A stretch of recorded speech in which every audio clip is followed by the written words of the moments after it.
See, I'm not one of these people who's worried about everything. You got people like this around you. Country's full of them now. People walking around all day long, every minute of the day, worried about everything. Worried about the air, worried about the water, worried about the soil. Worried about insecticides, pesticides, food additives, carcinogens. Worried about radon gas, worried about asbestos.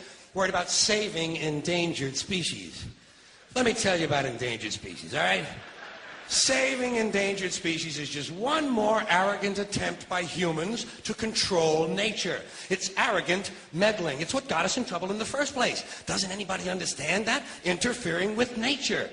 Over 90%, way over 90% of all the species that have ever lived on this planet, are gone. They're extinct. We didn't kill them all. They just disappeared. That's what nature does. They disappear these days at the rate of 25 a day. And I mean regardless of our behavior. Irrespective of how we act on this planet, 25 species that were here today will be gone tomorrow. Let them go gracefully. Leave nature alone. Haven't we done enough? We're so self-important. So self-important. Everybody's going to save something now. Save the trees, save the bees, save the whales, save those snails. And the greatest arrogance of all, save the planet. What? Are these fucking people kidding me? Save the planet? We don't even know how to take care of ourselves yet. We haven't learned how to care for one another. We're going to save the fucking planet? I'm getting tired of that shit. Tired of that shit. Tired. I'm tired of fucking Earth Day. I'm tired of these self-righteous environmentalists, these white bourgeois liberals who think the only thing wrong with this country is there aren't enough bicycle paths. People trying to make the world safe for their Volvos. Besides, environmentalists don't give a shit about the planet. They don't care about the planet. Not in the abstract, they don't. Not in the abstract, they don't. You know what they're interested in? A clean place to live.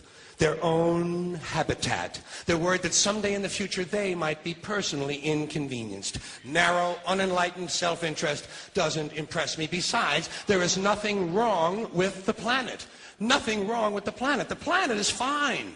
The people are fucked. Difference. The planet is fine. Compared to the people, the planet is doing great. It's been here 4.5 billion years. Did you ever think about the arithmetic? Planet has been here 4.5 billion years. We've been here, what, 100,000? Maybe 200,000? And we've only been engaged in heavy industry for a little over 200 years. 200 years versus 4.5 billion. And we have the conceit to think that somehow we're a threat? That somehow we're going to put in jeopardy this beautiful little blue-green ball that's just a-floating around the sun? The planet has been through a lot worse than us. Been through all kinds of things worse than us. Been through earthquakes, volcanoes, plate tectonics, continental drift, solar flares, sunspots, magnetic storms, the magnetic reversal of the poles, hundreds of thousands of years of bombardment by comets and asteroids and meteors, worldwide floods, tidal waves, worldwide fires, erosion, cosmic rays, recurring ice ages, and we think some plastic bags and some aluminum cans are going to make a difference? The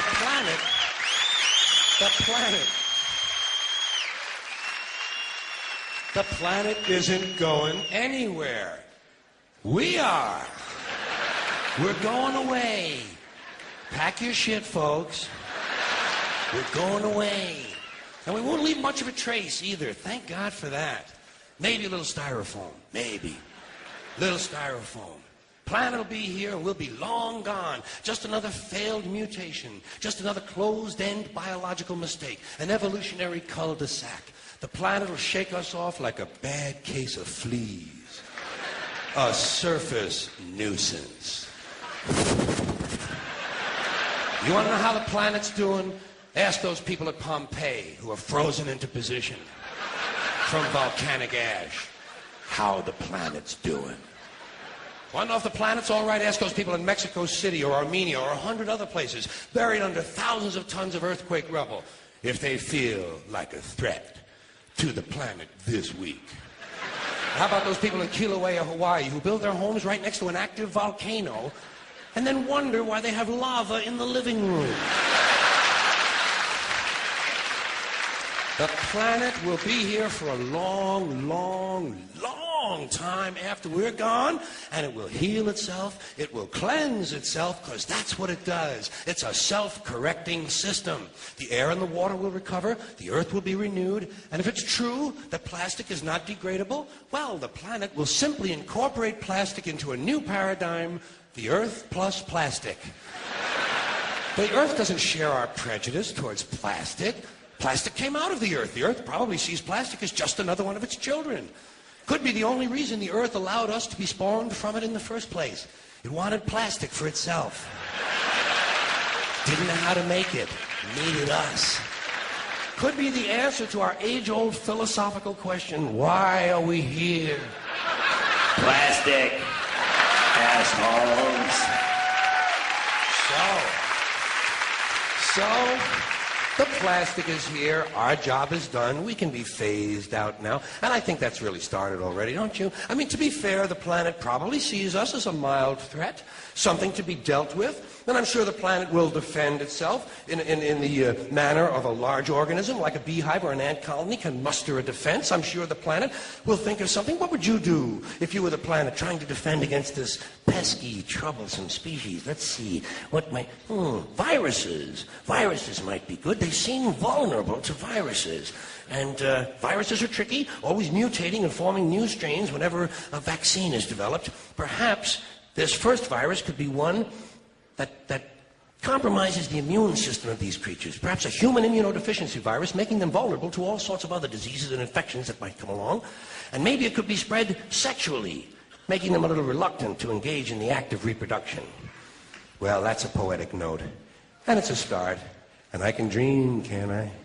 See, I don't worry about the little things. Bees, trees, whales, snails. I think we're part of a greater wisdom than we will ever understand. A higher order. Call it what you want. You know what I call it? The big electron. The big electron. Whoa. Whoa.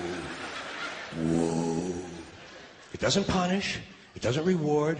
It doesn't judge at all. It just is. And so are we. For a little while. Thanks for being here with me for a little while tonight. Thank you.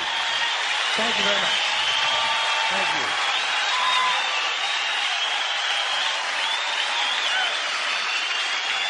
Thank you.